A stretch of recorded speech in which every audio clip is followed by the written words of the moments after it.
सोचिए अगर एक ही रात में किसी देश के निर्यात पर अचानक इतना बड़ा झटका लग जाए कि अरबों डॉलर दांव पर लग जाए तो इसका असर कितना गहरा होगा। नमस्कार, मैं छवि आपका स्वागत करती हूं द इंडिया मूव्स में। अमेरिकी राष्ट्रपति डोनाल्ड ट्रंप ने भारत पर अब तक का सबसे सख्त टैरिफ लागू कर दिया है, जिसके तहत भारतीय निर्यात पर 50% तक शुल्क लगाया जाएगा। ये फैसला सीधे तौर पर भारत के 48 अरब डॉलर से अधिक के निर्यात को प्रभावित करेगा और भारत अब ब्राजील की तरह उन देशों की सूची में शामिल हो गया है जिन पर अमेरिका ने सबसे ज्यादा टैरिफ लगाया है। ट्रंप प्रशासन का कहना है कि ये कदम भारत द्वारा लगातार रशिया तेल और हथियार खरीदने के जवाब में उठाया गया है, जबकि भारत इसे राजनीति से प्रेरित और अनुचित बता रहा है। दरअसल जुलाई में अमेरिका ने पहले ही 25% टैरिफ लगाया था और फिर अगस्त में एक और 25% एक्स्ट्रा जोड़कर इसे 50% कर दिया, जिससे भारत का लगभग 2/3 निर्यात अमेरिकी बाजार में महंगा हो गया।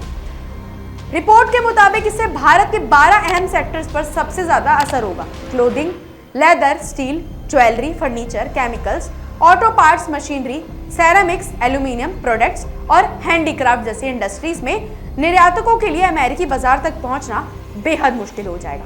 हालांकि फार्मास्यूटिकल्स, इलेक्ट्रॉनिक्स और पेट्रोलियम जैसे सेक्टर्स को अभी राहत मिली है क्योंकि ये अमेरिका के लिए बेहद अहम और इन पर फिलहाल कोई शुल्क नहीं लगाया गया है। रिपोर्ट के अनुसार इस टैरिफ से भारत के उत्पादन केंद्र जैसे तिरुपुरा, नोएडा, सूरत, विशाखापट्टनम और जोधपुर पहले ही दबाव महसूस करने लगे हैं और यहाँ के कारखानों में ऑर्डर घटने लगे हैं। अनुमान है कि कुछ प्रोडक्ट्स की निर्यात मात्रा में 70% तक गिरावट आ सकती है और इस वित्त वर्ष में अमेरिका को भारत का कुल निर्यात 43% तक नीचे जा सकता है।